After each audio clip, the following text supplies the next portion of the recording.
Monsieur le Président, chers collègues, alors moi je voudrais commencer mon propos en faisant une petite réponse à Monsieur Auxibard qui tout à l'heure a fait une insinuation sur la dislocation de la majorité. Voilà, donc je vais vous rassurer, ce n'est pas un scoop, on en avait parlé à la dernière interview sur TV7 que notre groupe avait signé un accord avec cette majorité et que la GPSO n'en faisait pas partie et que c'est acté. Et voilà, et que nos VP et d'autres élus de ce groupe, on a énormément travaillé sur ce SRADET. Voilà, donc la majorité n'est pas du tout disloquée. Alors ceci étant, je voudrais passer donc sur l'objet de mon intervention, donc qui va porter sur les questions de mobilité. Puisque dans ce SRADET, on vous avait dit tout à l'heure qu'on travaillait là sur la première partie où on a 3 thématiques, donc moi je vais m'attarder sur celle de la mobilité.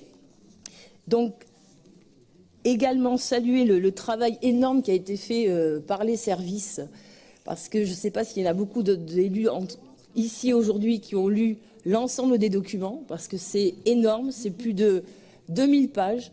Et je voulais donc commencer mon intervention par des données qui sont dans le livret 0119, où là on parle que la Nouvelle-Aquitaine, la grande ambition à 2050, c'est vraiment d'arriver à la neutralité carbone.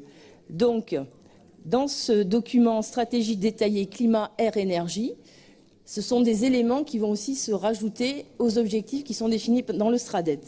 Donc, je vous invite, si ce n'est pas fait, à lire ces documents. Pour atteindre ces objectifs, donc, il va falloir qu'on réduise nos gaz à émissions à effet de serre de 75% d'ici 2050 par rapport à ceux de 2010. Et le solde des 25% devra se faire par la mise en place d'actions de compensation, comme notamment la préservation des sols agricoles et forestiers, l'utilisation de matériaux bioressourcés majoritairement et de réduire la consommation énergétique finale de 50% en 2050 par rapport à celle de 2010. Alors vous allez me dire, comment va-t-on faire? Donc en fait, il y a 2 pôles qui sont évoqués donc, dans ce SRADET pour atteindre ces objectifs. Ça va être la partie sur les transports, où d'ici 2050, on envisage moins de 61% de réduction, et pour le bâtiment, moins de 54%. Le défi, il est donc immense. Il y a 45 ans, dans l'idéologie de la bagnole d'André Geertz, il avait alerté sur les dangers et les illusions de la civilisation de la toute-voiture. Aujourd'hui, on voit bien que sur notre grande région, il y a énormément de néo-aquitains qui dépendent encore et fortement de la voiture. On l'a vu sur les derniers mouvements des Gilets jaunes, c'est vraiment une grosse problématique et je crois qu'on peut souligner dans ce SRADET cette volonté forte de la région de vouloir reporter et d'offrir une offre beaucoup plus conséquente sur nos trains du quotidien.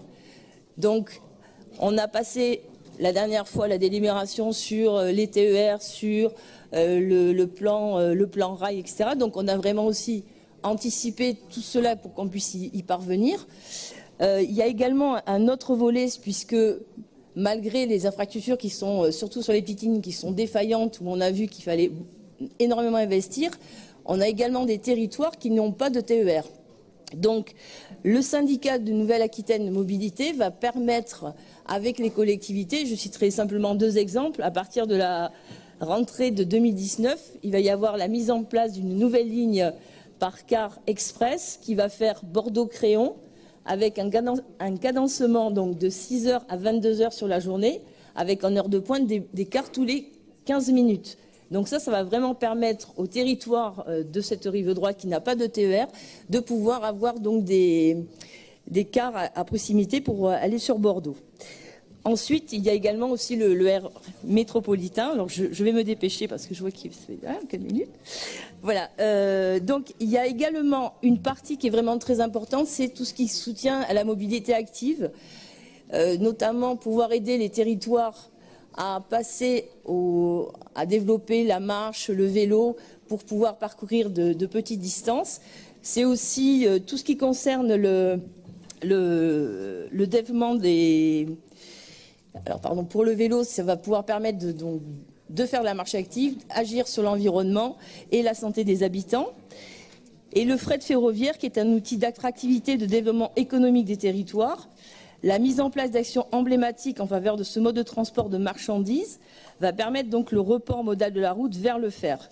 Bien que ce ne soit pas une compétence régionale, il est important que la région continue à se montrer volontariste et qu'elle mette en synergie donc des infrastructures de transport, comme ça peut être fait sur les rénovations, notamment je pense à la ligne de fret en baisse, et il y a les problématiques aussi au niveau de Loudun. Donc ça, il faut vraiment continuer à faire ça et aussi soutenir d'autres formes sur la livraison, notamment sur le dernier kilomètre, je pense notamment à la livraison à vélo.